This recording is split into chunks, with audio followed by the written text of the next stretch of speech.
From the Woodshed, a casual conversation with Chase Morrill and Ryan Eldridge from Kennebec Cabin Company, the team that inspired the hit show Maine Cabin Masters.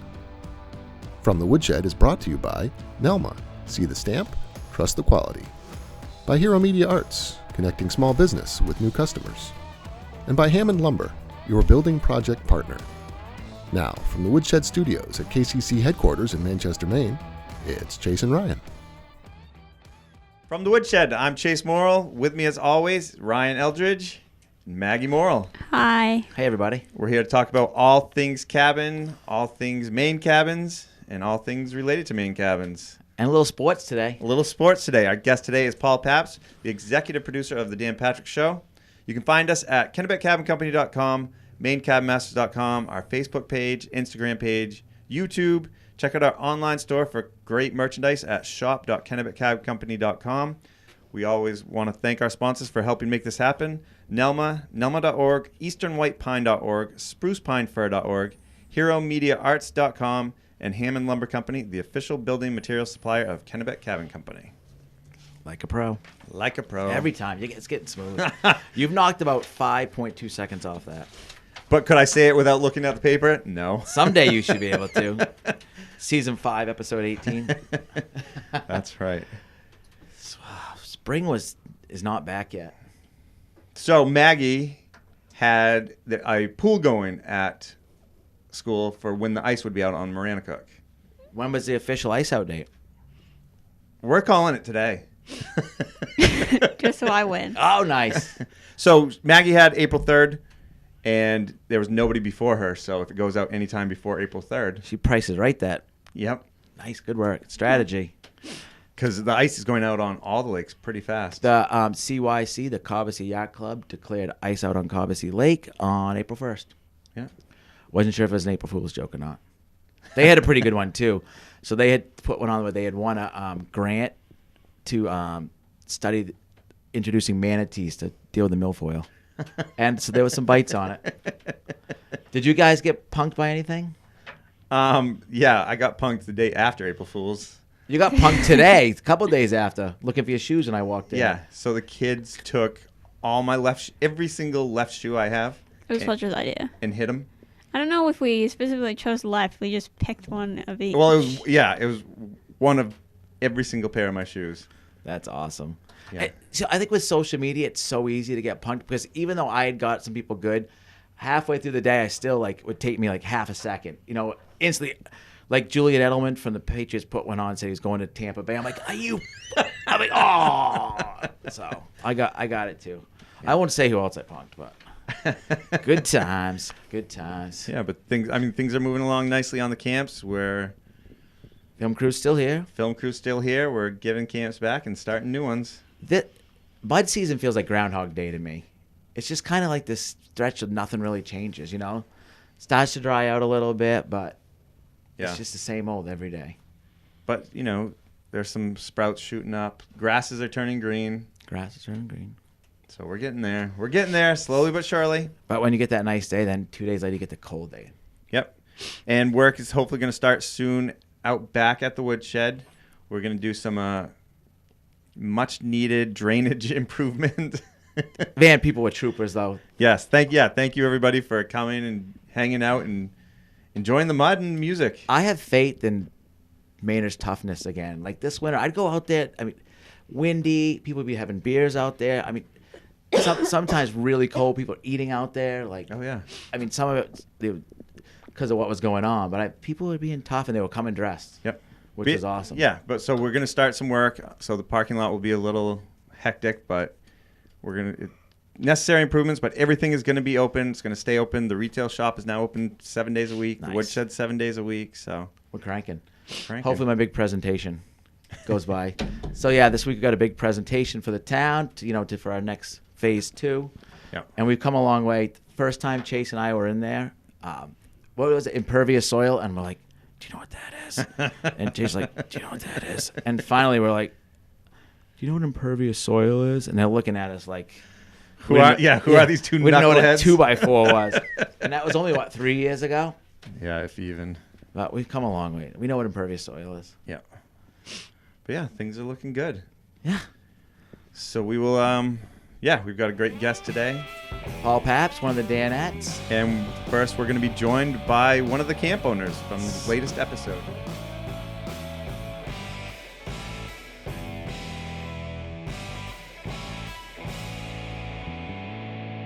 And now we're back with one of our favorite segments, Meet the Camp Owners. Joining us by phone today because they're on the road, headed to their new camp, is Tim and Patty Costin. Hey, guys. Good afternoon, Cabin Masters. That sounds pretty good. Yeah. This is a new technological experience for us. Same here. So where are you guys? We are just passing Freeport. Oh, nice. Headed up for the weekend?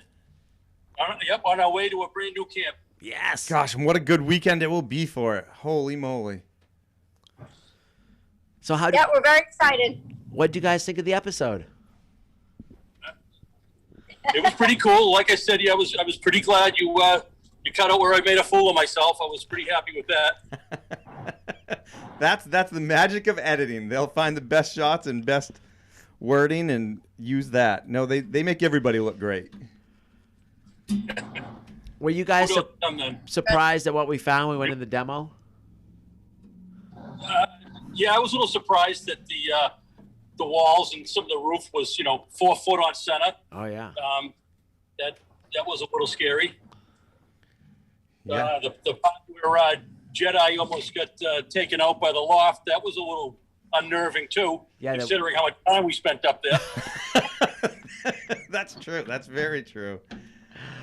There wasn't much. They definitely didn't use much material building camps back then. But Yeah, hopefully there was definitely no parties up there or They're anything. frugal. yes, exactly. That was the small cleats, right? Holding all the rafters in pretty much. Yep. And there were some rafters they just stuck in there and hadn't even nailed them in place. But you know, it's funny when you went over to this camp and we scouted it, you never would have known because it was so clean and, it's just layers of night. It was nice. It looked really nice on the inside, but it was covering up Yep. a lot of bad stuff. I'm sure fire was a little scary, right? Yeah. Now, I think we had just demoed my camp before we went to yours, and we weren't really nervous about yours. But then in the back of our head after we did mine was like, wow, this thing's from like 1890 something. Like, we were expecting pretty bad. So was that you said it was the oldest camp you've ever done? It was right up there. I think it was one of the oldest camps we've ever. Between that or an episode that's coming up, they're right around, and then all around Cobbessy. That's funny. Bell Island was all built in the 1800s, end of the 1800s. Yep. And then over the years they've had renovations. It was pretty funny how we found the old interstate signs. Yeah, that Yeah. was. Yeah. Really cool. Now, have you been up? I saw you, Tim, a few weeks ago coming up and checking on the place. Have you guys been up much over the course of the winter? We made quite a few day trips actually. Half a dozen. So trying to get ourselves, back organized and we have the well is going to be turned on tomorrow. Nice. So up and running. That's exciting. You might have some shingles in your driveway. Don't run into them. I had all winter to get that done. Didn't do it, but we'll get that done for you. Now, Appreciate that. Thank you. Did the episode answer any questions, or did it cause you to have any other questions?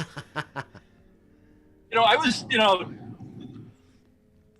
I would have liked to have seen, I guess, more of the demo, what you found with the old frame. As I know what the original camp looked like, but everything else got added on. I was just kind of curious to what else you ran into, if anything. We pretty much tore everything off except the original camp. We started right fresh. Remember, we ended up taking that whole floor out, and I got my tractor in there. Yeah. And we took out probably a foot or two of soil, and because that was sitting on the ground, and that really we got lucky because that was an addition. And I think maybe originally thought we might be able to save it, but we couldn't save any of it. Yeah. Yeah, the bathroom I think was sitting on either a ledge or a large rock. Yes. And it was rotten. Yep, and I think it had some old, which is very common. They would take logs and just smooth down one edge and use those as your rafters, or floor joists, and just build right on top of those. Again, spaced out pretty far apart. So, after poking around, we were like, all right, there's no way we can build on top of this. So might as well take it down to the ground and start fresh again. I mean, the new part is, twice as big as the original camp. I mean, it was pretty awesome when you got upstairs when it finally came to light. Because Really nice. when I worked there, I didn't really work upstairs. I was like doing ground stuff and cutting for the guys and running. And when I finally went up to that top floor, I was like, wow, just really cool with all the hemlock and the pine and. Yeah, and keeping those nice long transom windows across the front that took advantage of the view and the breeze coming off the lake. One of the things I really liked is how you raised up the old loft area. Actually, the living room is now, doesn't feel claustrophobic in there now. Yes, it was extremely. And those stairs going up there, wow. You want to keep those? You didn't like those? One of those things you just learn to live with, but holy moly. Yeah. Well, 3:00 in the morning in the dark wasn't very fun. Right. So you guys are all moved back in and ready for the season, pretty much. Pretty much. Yep. When did we Pretty get Come the down camp back? uphill. It was late, right? It was right before Christmas. Right before Christmas, yeah. Yeah. So Yeah. Yeah, it was November. Then in the middle, right after Thanksgiving, we got it back. That's right. like I said before, just like getting that new bike for Christmas and not be able to use it all till this time of year. Yep. Been fun putting Nice. it back together. And you'll get the boys up there soon? One of them's coming up this weekend. Oh, nice. Very nice. Yeah. I bet you guys will be really popular this summer. See some old family and friends you haven't seen for a while. Brand new, beautiful place on the Cobb. Yeah, we're very excited. Thank you. We can't thank you guys enough. Yeah, it's tremendous. Amazing. Yeah, we'll have a great weekend. Enjoy it. And, yeah, we'll see you. Yeah, you're right down the road from us, and we'll see you guys a bunch. We'll see you on the lake or in the woodshed. Or at Four Corners. Sounds great.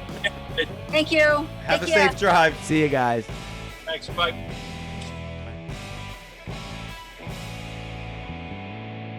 And we are back with our guest, Paul Pabst. He's the executive producer of The Dan Patrick Show. Thanks for joining us, Paul. Chase, I just want to let you know, just because you're booking a guy named Pabst does not mean you're going to get free product. I mean, one can only hope. I'll see what I can do about getting you a couple cases, but the PBR people are pretty nice. They'll help you out. Is there any relationship there? Yeah, my family is from the South Side of Chicago and came from Germany, and we are related to the Pabst family. I'm deep in line on the inheritance front, but I guess the family moved to Germany from Germany to Chicago in the 1800s, and then they got land in Milwaukee to build the brewery.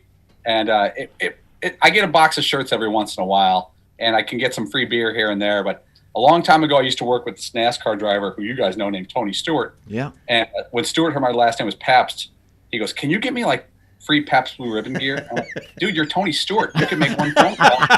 Let's send over kegs and kegs. They would love to have you."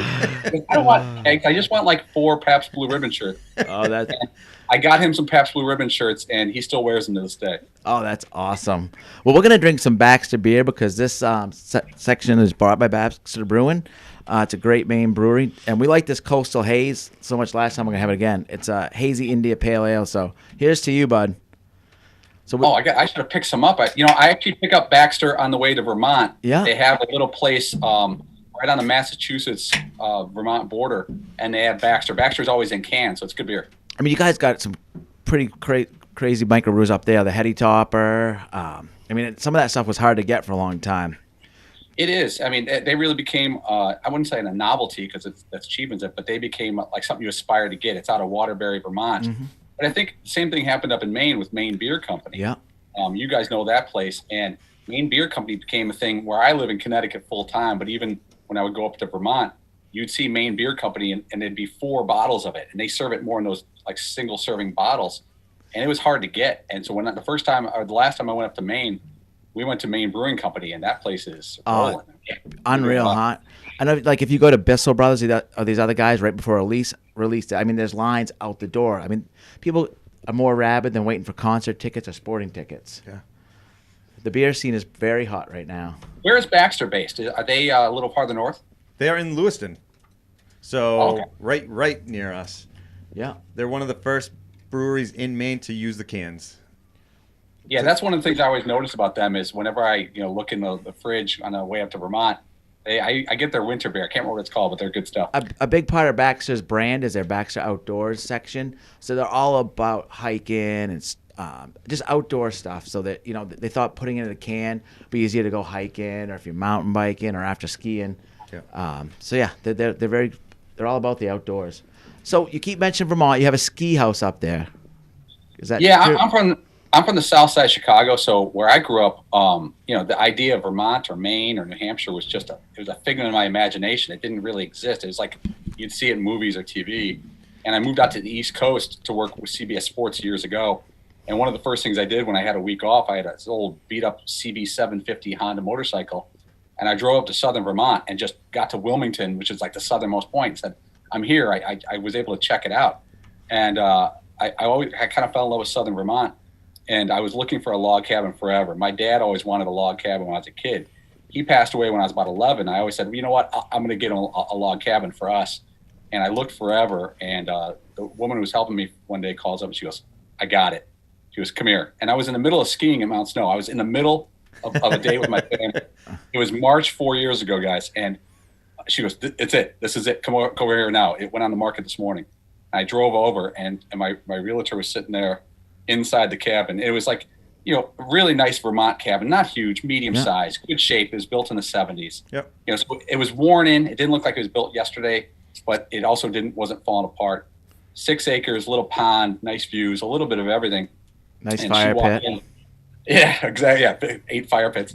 And I walk in and she looks at me. She goes, she got this big smile on her face. I go, what are you smiling at? She goes, because you're going to buy this house. And I walked away. I was like, there's no way I could give this up. It was a log cabin. So I'm sure you guys have the same thing. You see those places up there and you just fall for it. We actually had a similar experience. So I was at Sugarloaf skiing, and I got a call, and I ended up buying a trailer. So you got me beat there, but I got a nice trailer in West Garden. Okay. Now I'm looking for a trailer. I want to put it in my backyard. It was the property next door. But yeah, I was up at a place called Bullwinkle's and kind of did the deal right on the spot. Made a couple calls, borrowed some money from my dad, and done deal. It served you well. You got to do what you got to do. So, you talked about your love of log cabins. I found it amazing when my phone, when the show first started. You guys have been such opponents, like lovers of the show, and really, helping us out. And just it was like, oh, they're talking about the show, like they love the show, and it just blew my mind. Probably like if people looked at me and knew how much I love sports. Like you just don't. You think of something. That's true. That's true. We all get stereotyped or something, or judge. Yeah. And but just to see your and Dan's love of those kind of shows, it blew my mind. So what got you guys into that? Well, I think especially I worked with Dan Patrick for a long time, and we have similar interests. We're kind of those wannabe weekend warriors with a hammer and drywall, but we didn't grow up that way, and so we live vicariously. Shows like Building Alaska and so forth, and those other type of shows. But when I first saw your show, and I wouldn't say I'm jaded as a TV person, but I could smell fake TV a mile away. And so many of these shows, they go with a formula, and it's staged drama, and it's fake problems, and they're all overly produced.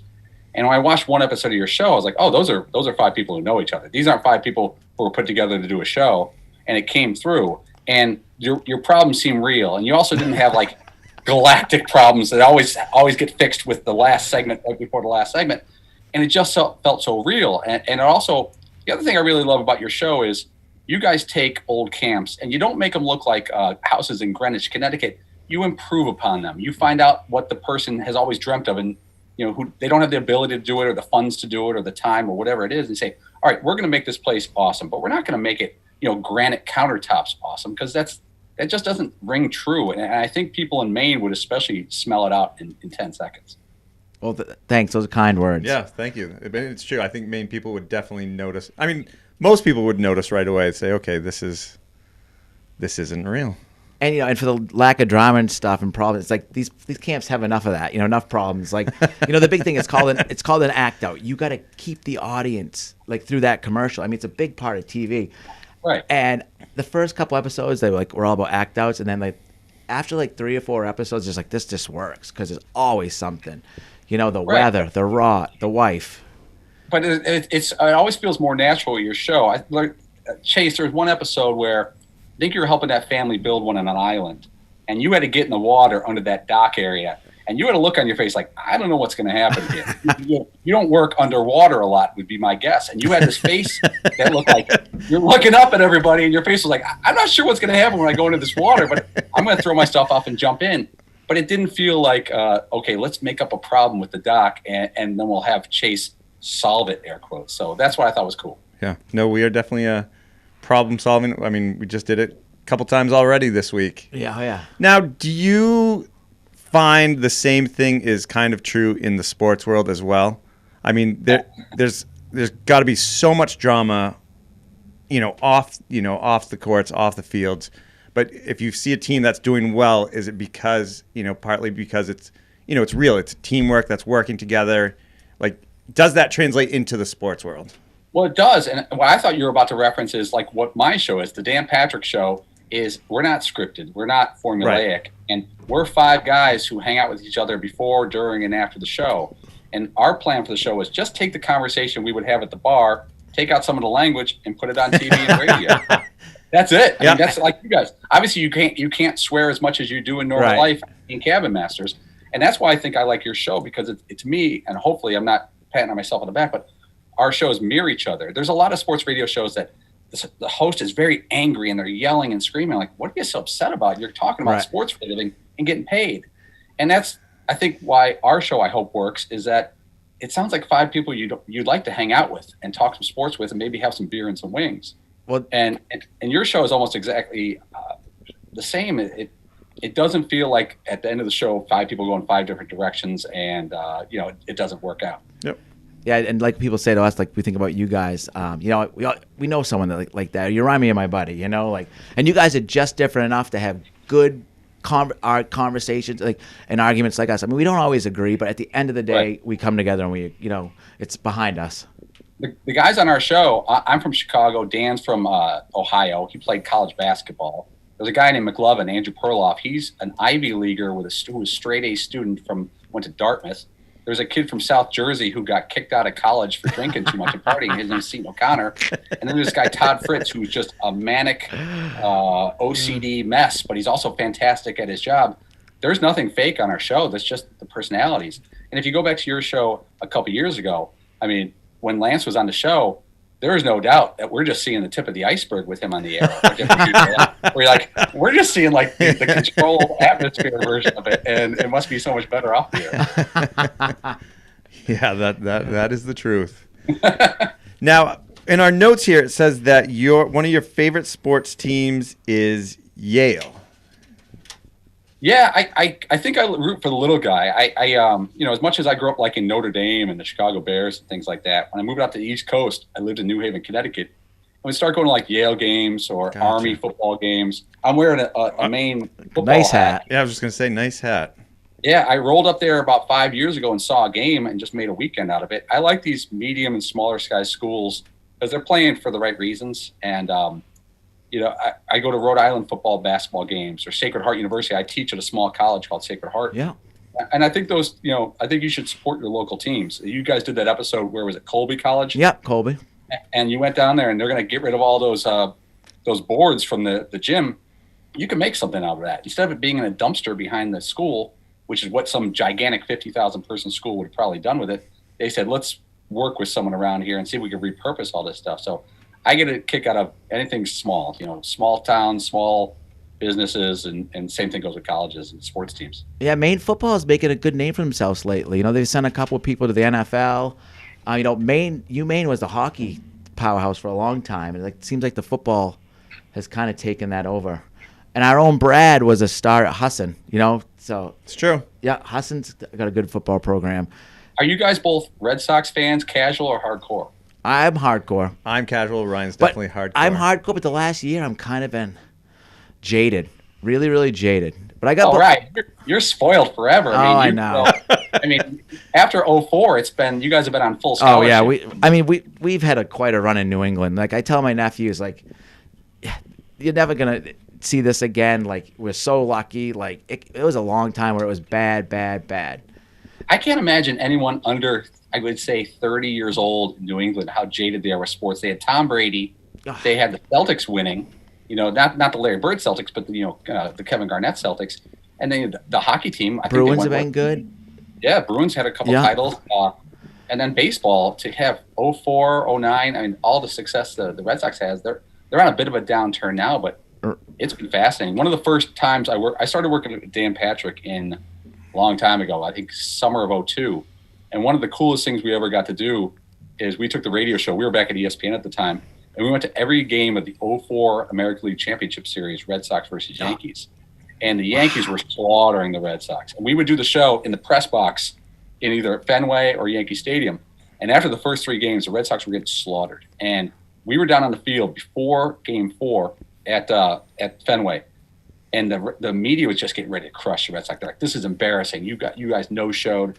And it looked really awful. And then the Red Sox made the comeback. And I can remember after the first game, some of my Red Sox buddies were like, I can't believe they gave us hope. We're going to lose this series 3-1 or 4-1. and it wasn't bad.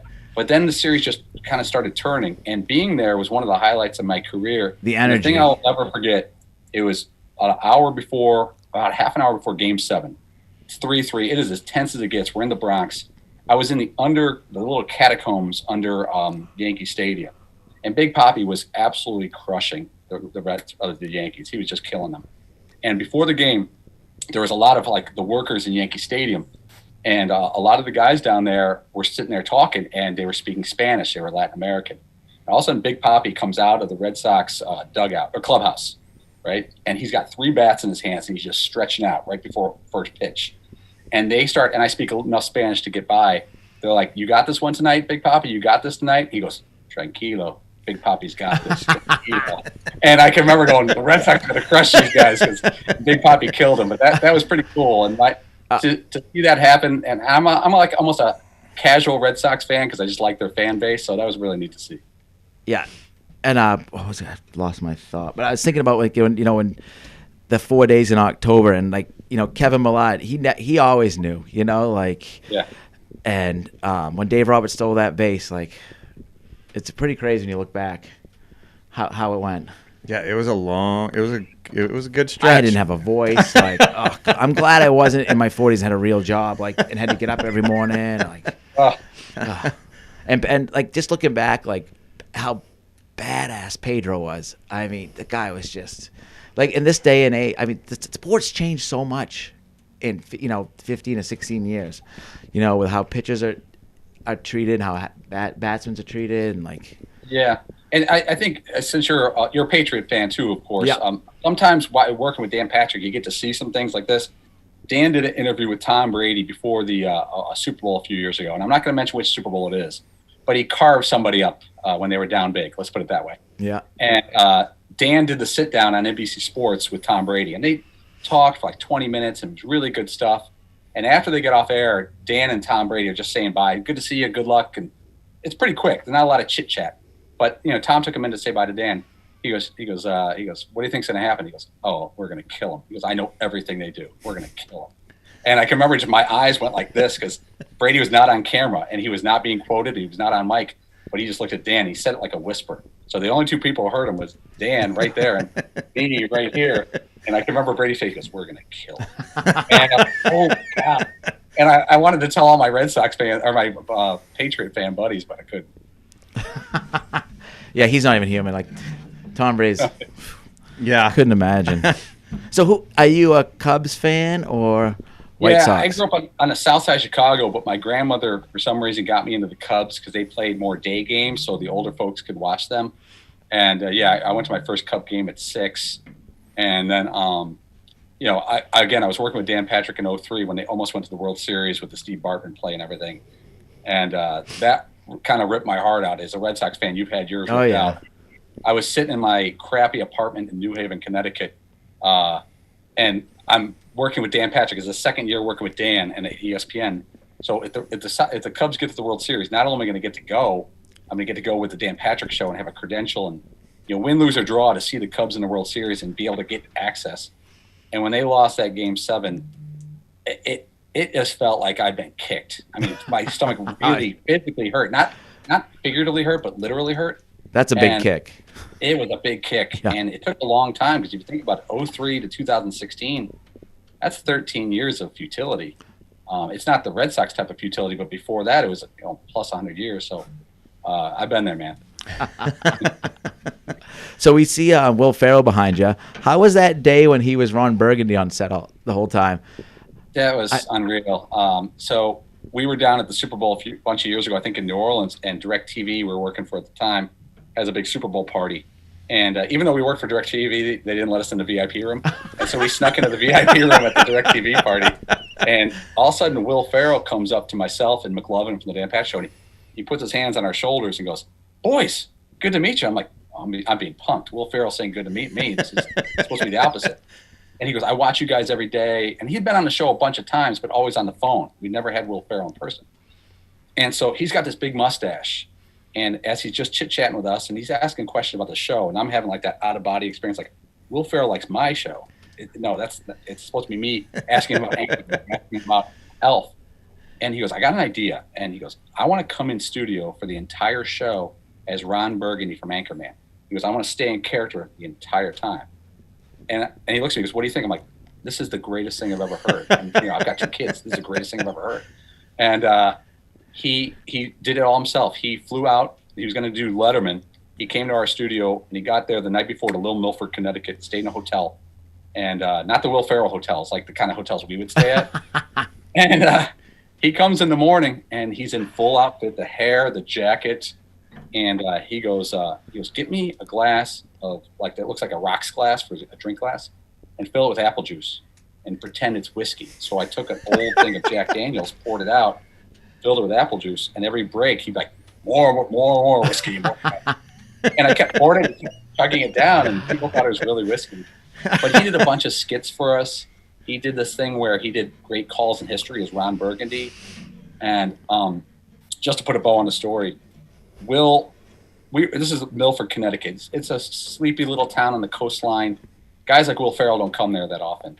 And because of social media, people started hearing that Will Ferrell was on the corner in our little studio in Milford, Connecticut.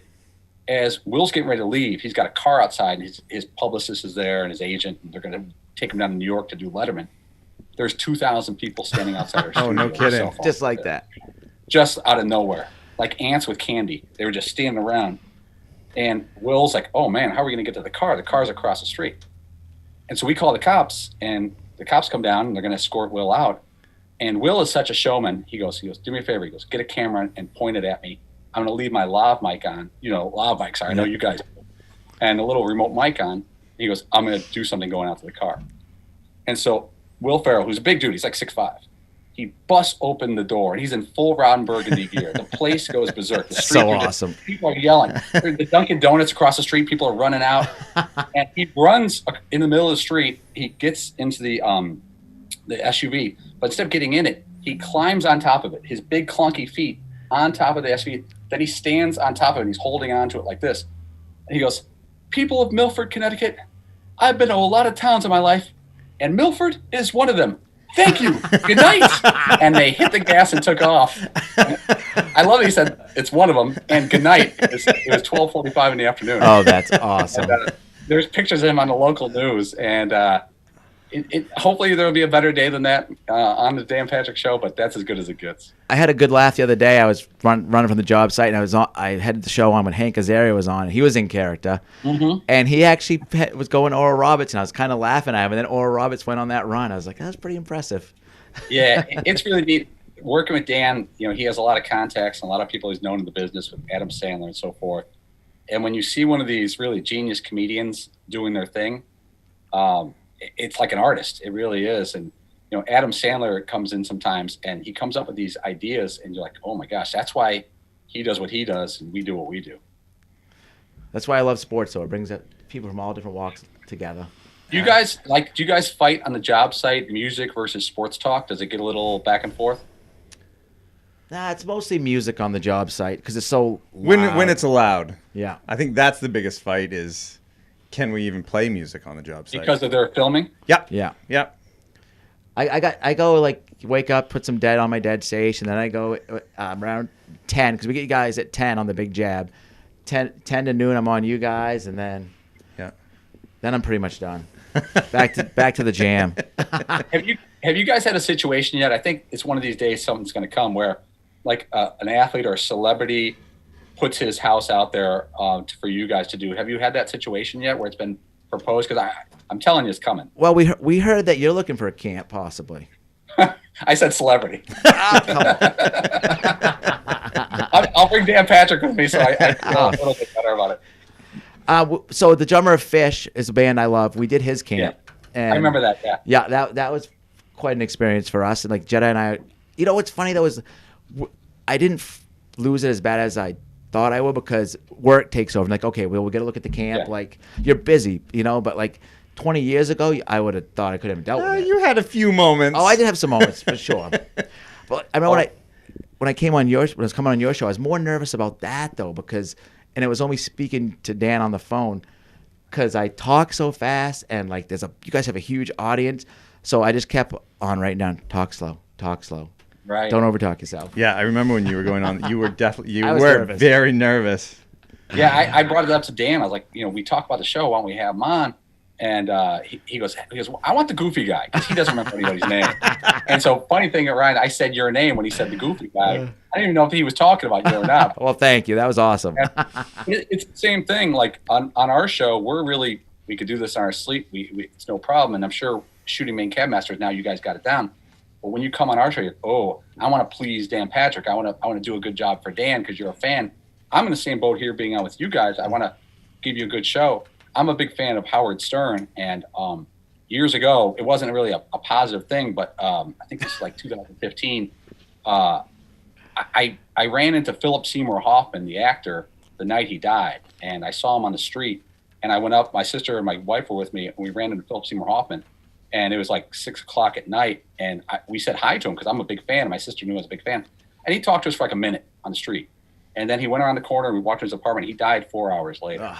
And it was kind of a surreal thing. And I mentioned it on the Dan Patrick show. And Gary Delabate, who's the producer for the Howard Stern show, calls me up and goes, is this you? And I went on Howard Stern. I can remember, and we've done a couple thousand radio shows. But I was on hold getting ready to be on Howard Stern show with Howard. I was sweating from my earlobes to my ankles. I'd never been that nervous, including having children in my life, because I was like, oh, don't screw up Howard Stern show. Don't give him the story and get out. And I was just hoping I didn't screw it up. I had like a lozenge and a glass of water with me. and I was completely paralyzed. But it's one of those things when you do something that's not in your wheelhouse, it can get you all cringed up. It's true. It's a different type of pressure because, like you said, you don't want to let somebody else down, somebody who you're a huge fan of. And when you have that time to think about it, yes. If you just let us just get in the moment and be yourself and like be you, but when you think about it, you can just drive yourself foolish. All right, I got a question for you guys. When did the show come out? In 2016 was the first run? I think so, yeah. Okay. So after you shoot it, how long after you shoot the first season does it appear on TV? Typically it was about 6 to 8 months. Yeah. So I find what's interesting because I do live TV, and you probably taped that and probably had a fun time doing it. I don't know what you thought, but you might have thought this will never go anywhere. No one will see it or no one will react. Totally. Do you remember the first day when you're at like an ice cream store getting a sandwich when someone walks up and asks for a picture or an autograph? Yeah, it's pretty weird. But like being in Maine, we're kind of sheltered, but it still happens. Like going to the grocery store, right? Yeah, it's really surreal. Yeah, for me it was being in an airport and where it's a complete random stranger. Right. In Maine, we're everybody's so connected. You're like, all right, they know because we're in Maine, so and so. But I think we were in an airport and somebody came up and I was just like, oh, all right, this might be for real. Going to the airport with you all together is the worst thing ever. Chase had it good for a while. My hair gave me away at first with everyone, so I'd get recognized first sometimes. Oh, for sure. And Chase would be sitting right there, and I'd be like. But the bottom line is that we wouldn't be where we are without our fans. So I feel like we owe it to them, even if it's 5 in the 100%. morning. And the fact that you can make somebody's day that's a gift. I feel so lucky to be able to do that, to just talk to someone and make them happy. It's pretty awesome. Right. Like we said, you probably don't think what you guys do. You're like, oh, this is a fun show. We have fun. We do what we've already been doing. We're just doing it now with somebody rolling. And then when you see that reaction, you realize what we're doing naturally is good because there's so much stuff out there that's, no offense, garbage. Right. That's overly produced and not real. And the people feel fake. And that the Kardashian mentality of TV shows is just, it's rough. And that's why it is funny that something natural and easy and unproduced is way better. Because we're just being us. Yeah. You know? I think the hardest part for us season 1 was not knowing why we were filming so much stuff. Why we had to answer these questions in a certain tense and stuff like that. But then once we saw it all put together, we're like, all right, this makes sense. Like they did a great, Dorsey Pictures does a great job editing the episode. So it's like, all right, I get it. Yeah. Do you guys have like a timeout thing where like, hey, I need a minute here to go over by myself and take a call, or a minute to, I'm having trouble with this I-beam or whatever it may be, where he's like, I got to take 5. And they just film, really. Like, they just keep filming. Like, if your phone rings, you walk off. Like, I think, season 1, I think even the pilot, like, Ashley was pissed off at something I had done and, like, was walking away. And we just assumed they weren't filming anymore, but the microphones were still on. And that's when they got their best dialogue, I think, for that whole episode, when we were cursing out each other in our own corners. But how long did it take you guys to remember to turn off your mic packs when you're going to the bathroom? Oh, I still don't. I think it's more the sound guy knows to turn them down whenever we're not near. We did a thing on our show because we've been wearing mic packs for a dozen years on our show, and we did this bit. It wasn't real. Can you name the person by the string? And so we just played audio, and it was fake audio. It was just pouring water in the toilet, and we taped it like 4 different levels. Oh, that's awesome. Like, I think that's Paulie. I've known you for a long time. That sounds like your motif. That's really funny. Yeah. So Maggie has a few fan questions for you. Oh boy. Maggie's my daughter. She's our producer. Hi. The first question is, where's Dan Patrick? All right. Are we ready? Ready to go. First question is from Brian Johnson. Which Maine Cabin Master best represents you, and which one best represents the other guys? I would say for me, it's Chase, because I kind of like to be in charge. Now, I have the exact opposite abilities with a hammer and tools that Chase has. But as far as like being in control, I have I'm not good at taking direction. I'm better at kind of like leading the charge, and because I worry. I think I'm more of a worrier. I worry that stuff won't get done, and I don't know if that's the same as Chase, but that's what I feel when I watch a show. Nice. As far as the other guys, there's a guy named McLovin on our show, and he's the smartest and the goofiest at the same time. Like Ryan, you don't seem unintelligent, but you also seem like a guy who could leave his wallet on the next job site to job site. Oh, yeah, I do all that kind of stuff. Yeah. But like McLovin, Andrew Perloff on our show, he'll forget his wallet. He'll forget his keys. He'll put his food in the car, but then lock himself out of his car. But he's a 4.0 student who went to Dartmouth, and he's the most absent-minded guy I know. So that's kind of, I don't know if that's the same, but he is kind of a unique individual because he covers both sides. Yeah, and he's really funny and keeps everyone laughing. Fair enough. Next question. All right. This question is from Anna McFarland. What's your favorite sport to report on, and why? I like college football, both personally and for the show. I think the passion, bless you, of college football fans is out of hand. Baseball is big, basketball, the NFL is big.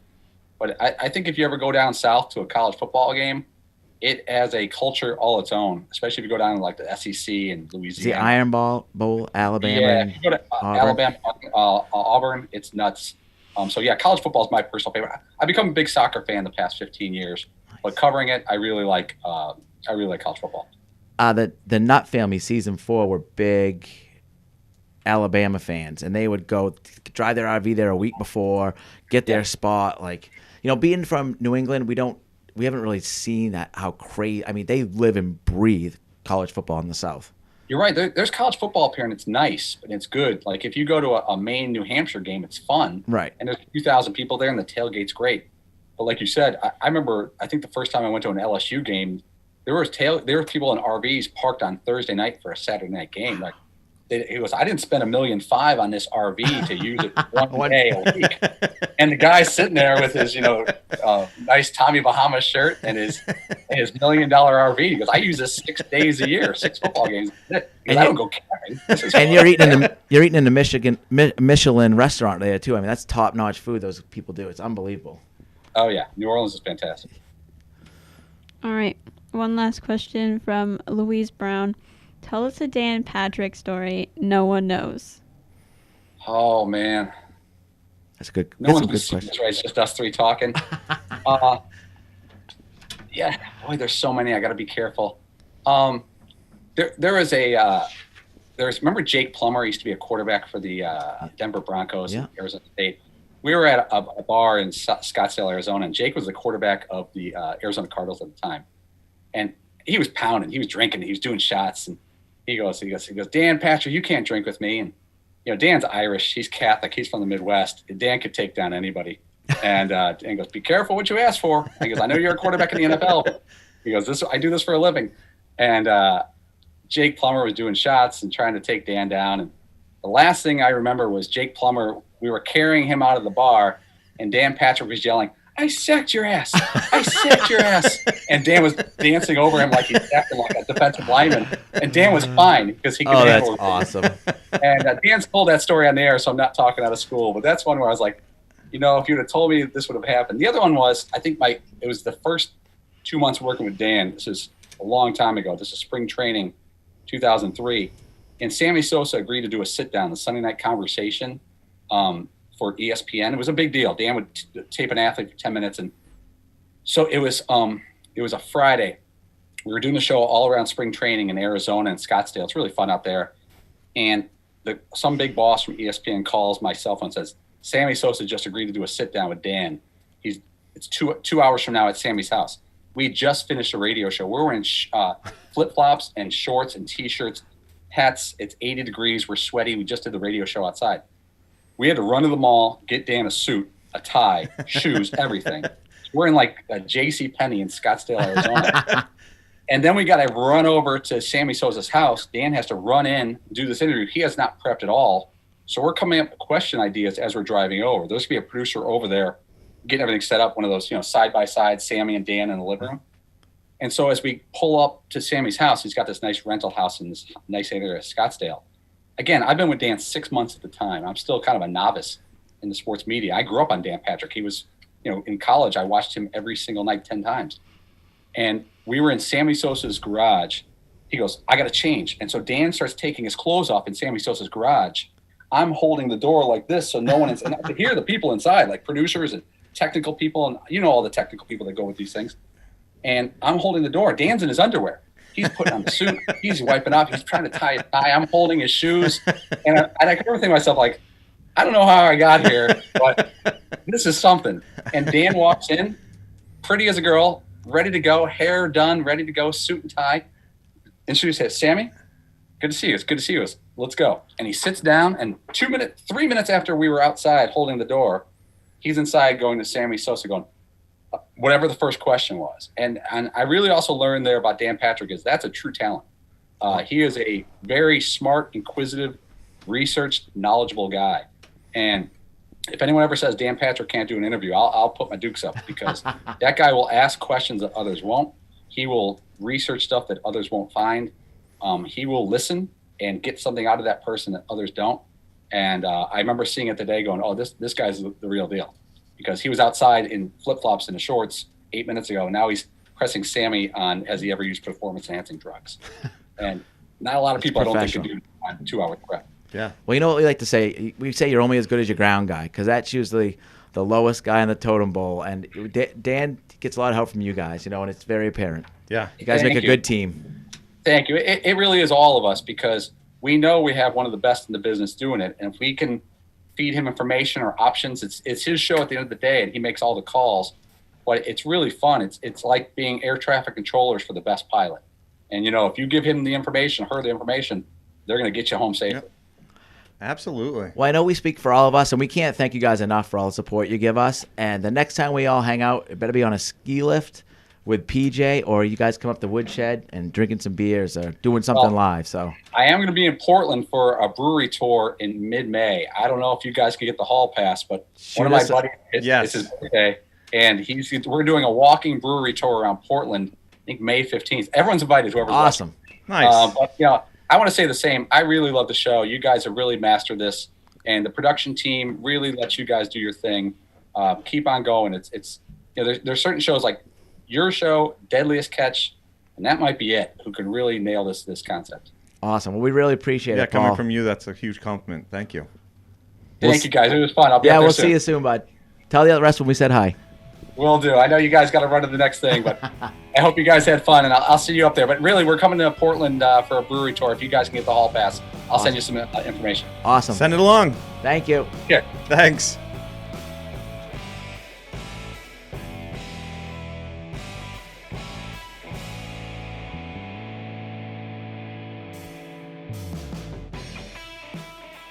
So we got some cool news regarding our Hero Media Arts videos. Dean and the crew at Hero Media Arts are now launching the Hero Media Network. So it's going to be all these cool videos in one spot you can find online. And they're really going to try to get more people on there. So anyone can be a hero if you want your story told. Go to HeroMediaNetwork.com and all the information will be here. And here's our friend Dean to tell you guys more. Hi, I'm Dean from Hero Media Arts. We've enjoyed sharing our hero videos every week on From the Woodshed, and I'm excited to announce an expanded new venture called the Hero Media Network. We've gathered all of our heroes in one place, on a platform that highlights inspired small businesses and artists, telling authentic stories that make a real emotional connection with fans and new potential customers. Hero Media Network combines the essential marketing tools of compelling video and targeted social media into a unique opportunity to share your inspiration with an online audience. Your permanent profile page, where you can place your message and other web links, becomes even more valuable over time as new visitors discover your work and your story. Beyond the business value, we believe the Hero Network is a place where we can really see our neighbors, a kind of digital Main Street that conveys an authenticity that we're all searching for these days. Visit HeroMediaNetwork.com to see how we can help grow your business and to meet some of the dedicated, hardworking people in our communities. Thanks.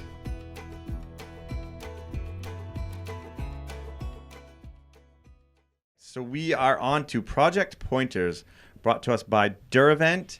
If you have a question about your camp, submit a short video to podcast@mainecabinmasters.com or a question with your name, location, show us your project, tell us about your project, as much detail as possible, and we will try and help you answer it. And remember, it's a free answer, so whether it's right or wrong, it's free. We'll try our hardest. Yes. Are we ready, folks? Oh, we Yes. are ready. All right. This first question is from Larry Thompson. He says, I am not the handiest person in the world. We have a wooden table in our kitchen we eat all our meals on. It is about 20 years old. We love it, but the table surface looks old and dry. How can I spruce up our beloved table? That's a good Chase question. Butcher block wax. Oh, butcher block wax. Would you sand it first? I guess you want to clean it first. So it all depends on the wood. So we've got a huge butcher block in our kitchen. And maybe once or twice a year, you know, it's wood. Once. I think I've seen it happen once So in the 14 years I've been alive. It's at least once a year. It's like the cicada cycle. Clearly, I wasn't there, but So, anyways, what I do is I take white vinegar and table salt. You dump it on it, and you just use a rag or a sponge and wipe it all down. And what that does is it gets all the oils, all the acids, or no, the vinegar is the acid, so it gets all the oils, all the grease, all the dirt and grime, and it cleans it without using sandpaper or something like that. That's going to be really rough. Once you do that, then you get a nice butcher block wax paste oil. Way to get those. I was lucky enough to have my best friend make one, but Your local butcher block wax store. you can buy them, I think, at most stores. Beeswax, you can get it online.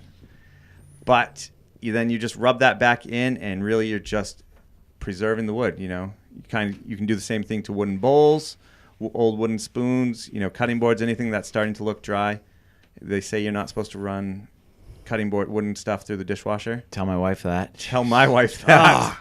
And my knives. I'm like, she bought me knives for Christmas last year, and she called her chef's friends, and all they said is don't put them in the dishwasher. All the time they're in the dishwasher. Like, So what you can do is you take that butcher block paste, rub it back into the handle, and it will help seal it up and preserve it and keep it from checking and drying out. not just put in Ashley. Like, no. But so that's what you can do if the tabletop is all natural wood. If it's got a finish on it, you're probably going to need to sand it down and recoat it. Again, you could recoat it with a nice polyurethane, a couple coats, a lacquer, or if you want to leave it natural, use something to seal it back up. There you go. Great. I wasn't expecting butcher block wax. Yeah, see? And Interesting. maybe that'll be part of the spring cleaning this year. You can take charge. Can we have a video of that for our No, YouTube thanks. channel, please? No, you can't. All right. This one is from Terry Hamilton. I am redoing my laundry room. I want to keep the ceiling exposed with the rafters showing, but I want the wall sealed in between rafters. My question is, how can I do this easily and inexpensive? So one of my social media buddies has been sending me pictures of one of his redo projects, and he was doing the same thing. Wasn't a laundry room, but they now make fake ceiling tiles that are styrofoam that look like cool metal ceilings, and you put them up there and you spray them with this certain stuff, and it looks awesome. Pretty easy too. Wait, what do you do? It's ceiling tile strips out of foam, proper vent, and you put them up there, and you can get different textures and designs, and then you paint it. So you put them up in between your rafters? Yeah. And but it's not metal, so it's really inexpensive. It's some press on a foam, some type of foam material, and you can pre-paint it before you put it up there. And then you slide it up in there, and yeah, obviously you have to put cleats on or something. Yeah. It's Interesting. kinda cool. I'm trying to picture it in my head. I could find it, but I don't have my phone on me. I don't have mine either. But yeah, that's what you want to get that area open. You want to put cleats on it, and try to have it somewhat plumb or level to each other, and throw them up. But you can do all kinds of stuff. I thought those were cool because there was big strips, but you can do little strips, in between, or you can go the long way, or right. I mean, you could take, cut little sections of pine V-match, and slap those in there. You could do the dreaded S word, but we don't recommend that. No. Ugh. Stain it a different color, leave it light, contrast. Yeah. Interesting. Yeah. Cool. Okay. Last one. This one is from Lynn Landgraf. My uncle built my house just before World War II, stick built with a lot of recycled fir and pine. He made a Z-back door that now has rotted at the bottom. I would like to repair rather than replace it. Any advice or tricks of the trade to repair the door? Call Dixie.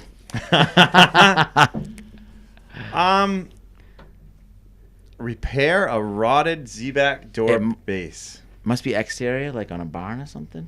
Yeah. The base, just the...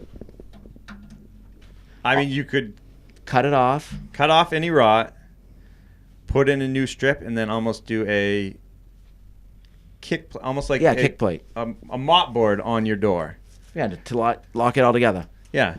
But what you would want to do is put a beveled edge on the top of the mop. If it's an exterior door, you want to put a beveled edge on the top of that base piece so that any water will just run right off it. Whereas if it's just, a square cut, water will sit there. Yeah, it'll have a chance for water to pool. I mean, I'm also all about putting a bevel edge on interior trim, then the dust doesn't stay on it. Oh, yeah. Goes good. That's true. But yeah, it has to be exterior. But you're not going to get the same look, and you're going to see a seam. So like you said, just make it look like a kick. Yeah, and same thing, just make it look intentional. Or if it's not that rotted, you have a pattern there. The hard work's done. You could just use that as a pattern. Yep. It would be hard to replace any boards. Because of TNG. Yeah. And then you couldn't even, typically a lot of times we'll cut boards, 2 or 3 feet up and replace the boards. But where it's a door and a Z back, you don't really have the backing To do it. Yeah. I mean, you could replace the lower part of the Z itself. But I would say, almost sandwich it together and Voila. Get another 50 years out of her. Yeah. Or call Dixie. Don't forget that beveled edge. Beveled edge. Don't forget that beveled edge. Z-back doors, they never go out of style. Nope. We're looking at one right now. I thought at the camp that's getting revealed next week, the doors came out awesome. At Red Top and Henry, they all look really, really good. Yeah. We did some fun stuff this year, and I think it goes to show what you can get done when because we had a little bit longer because it was wintertime. And we didn't have that much delays, though. Normally we'd be like plowing a bunch.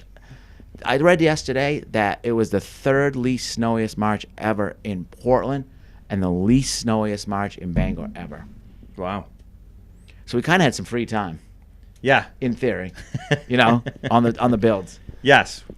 We were able to get out there and do some skiing. Yeah, it was fun. Was that the last question? Yeah. Excellent. Thanks for the questions, and keep them coming. Podcast@mainecabinmasters.com. Project Pointers by Dervent.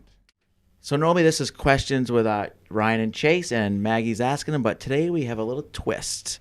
We got a question for Maggie, and we're going to leave it to one question because we want a really thorough answer. Oh, God. And it's from our friend Sandra Feccio. She says, Maggie, did you volunteer for this position? No. All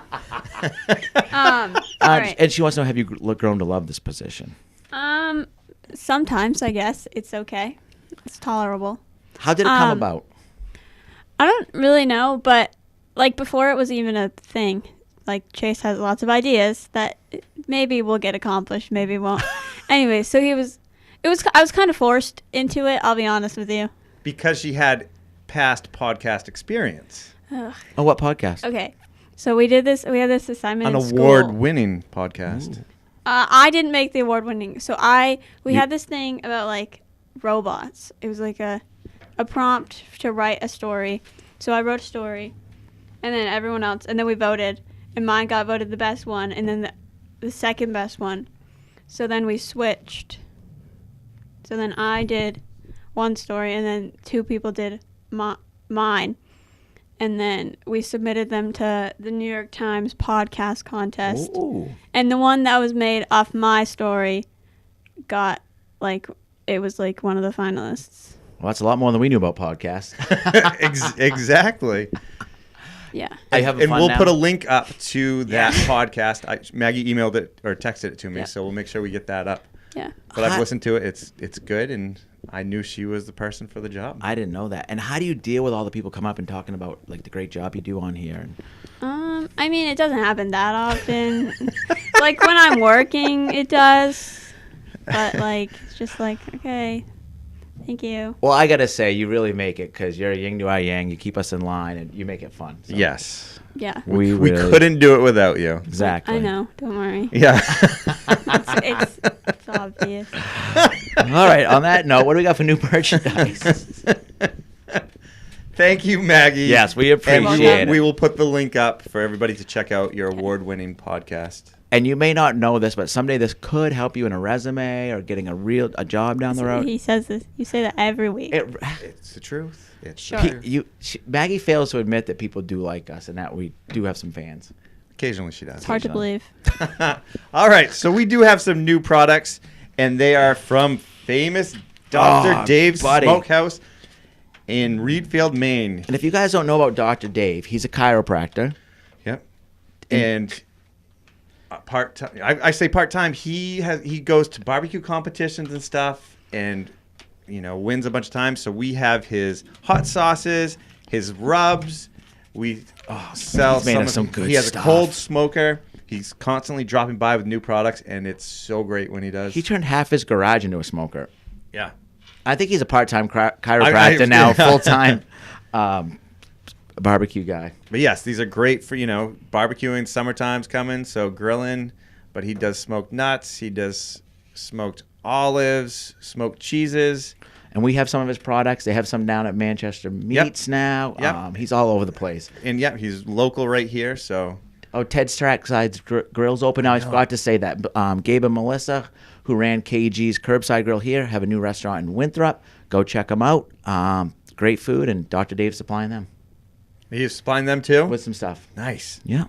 Yeah, so those are the new products. Don't forget to check out our website to find all our cool merchandise. From the Woodshed t-shirts and other great MCM merchandise. You can almost grab that like a beer, though. That could be trouble. And now for last week's trivia question. All right, it was, what birthday did Bangor celebrate in 1984? It's not whose birthday, No, it's what? Bicentennial. because I would have said Paul Bunyan's birthday. No, it's like how Stephen old King? did Bangor turn in 1984? 200. 200. Wrong. Oh, Always. 150.